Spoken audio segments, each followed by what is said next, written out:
Jake Martinez had been turning wrenches since he was 16, learning the trade from his late father in their cramped garage in Phoenix. Now, at 32, he was the best mechanic at Henderson's Premium Auto Service, a high-end shop that catered to luxury, vehicles, and wealthy clients who didn't blink at four-figure repair bills. The job paid well enough to support his wife, Maria, and their two young daughters, and Jake had learned to navigate the delicate balance between honest work and meeting the shop's aggressive profit targets.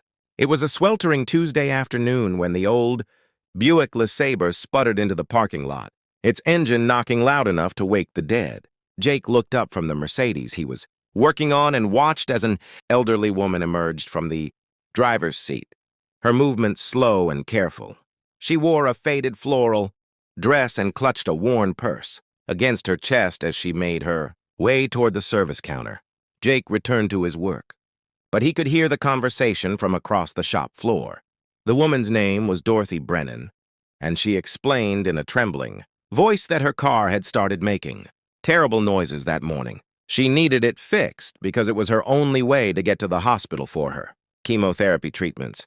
"Ma'am, I'll need to run diagnostics first," the service manager, Rick Henderson, said in the clipped tone he reserved for what he called time wasters. "That's going to be $85, just for the evaluation."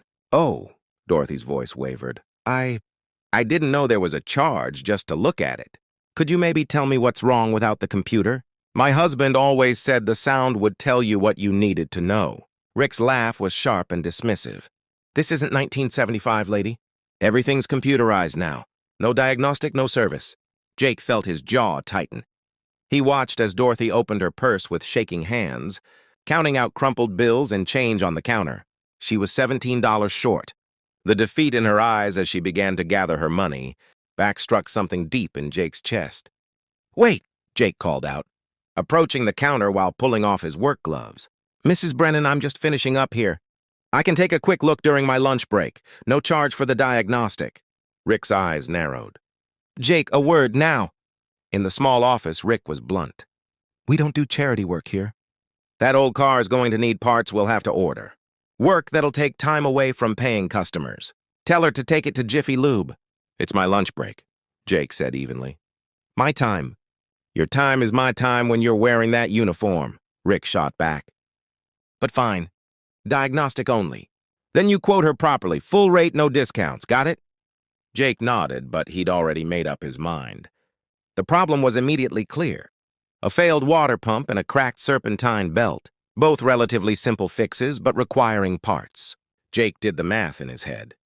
The shop would charge at least $600 for the repair. He looked at Dorothy, who sat in the waiting area, her hands folded in prayer. "Mrs. Brennan," he said gently, pulling up a chair beside her, "your water pump's gone and you need a new belt. If you can come back Thursday, I can fix it for you." "How much?" she whispered. Jake thought of his daughters, of how he'd want someone to treat his own mother. "Let me worry about that.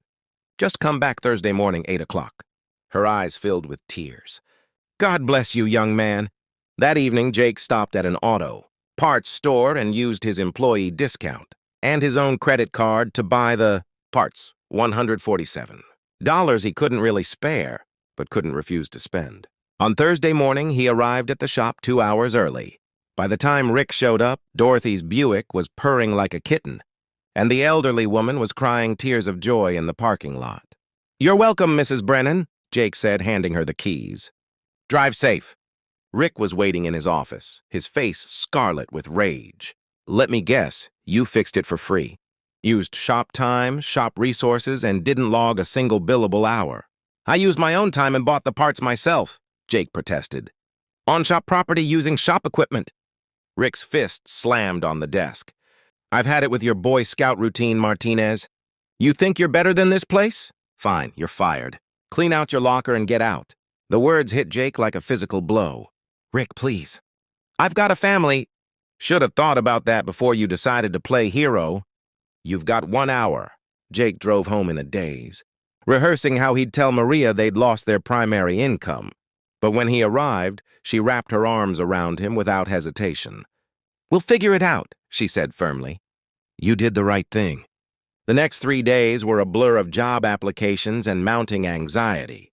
Jake had never been fired before, and the gap in employment felt like a scarlet letter. Friday afternoon, as he sat at the kitchen table circling want ads, his phone rang from an unknown number.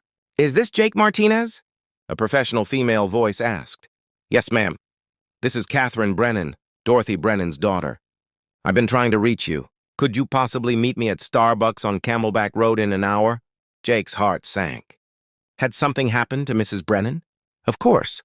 Is your mother okay? She's fine. I just need to speak with you in person. Catherine Brennan was a polished woman in her 50s, wearing a business suit that probably cost more than Jake's truck payment. She stood when he entered, extending her hand with a warm smile. "Thank you for coming," she said. "My mother told me what you did for her. I wanted to thank you personally. It was nothing, really."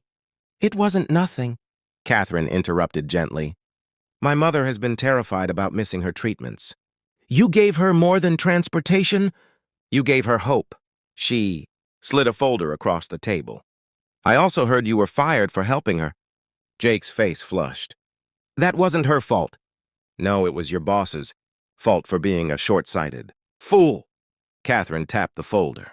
"I'm the Regional Director of Operations for AutoNation. We own 47 dealerships across the Southwest, including 3 here in Phoenix. I'm offering you a position as master technician at our flagship location. The salary is $20,000 more than you were making, full benefits, and tuition reimbursement if you want to pursue certification programs." Jake stared at her, speechless. "There's more," Catherine continued. "We've been looking for someone to eventually head our customer service training program, teaching our technicians that cars are important, but the people driving them matter more. My mother tells me you already understand that." I don't know what to say." "Say yes," Catherine smiled. "The world needs more people who do the right thing even when it costs them. I'd like to work with someone like that." That evening, Jake held Maria close as their daughters played in the living room. He thought about the turns life takes, how one moment of kindness had spiraled into consequences he never imagined. "You know what the crazy thing is?" he murmured. "I was so scared that morning. Scared of losing everything. But you did it anyway," Maria said. "That's what courage is." On Monday morning, Jake started his new job, where he'd eventually help reshape how an entire dealership chain approached customer service. Dorothy Brennan's Buick continued running smoothly for another 5 years, and she never missed a treatment. And Rick Henderson's shop lost several clients when word spread about how he'd treated both an elderly cancer patient and his best mechanic. Years later, when Jake's daughters asked him about the most important decision he'd ever made, he didn't talk about career moves or financial planning. He told them about an old woman with a broken-down car and how sometimes losing everything is the price of discovering what really matters, and that the universe has a strange way of rewarding those who choose compassion over comfort. Because kindness, Jake learned, is never wasted. It's an investment that always pays returns, though rarely in the ways we expect.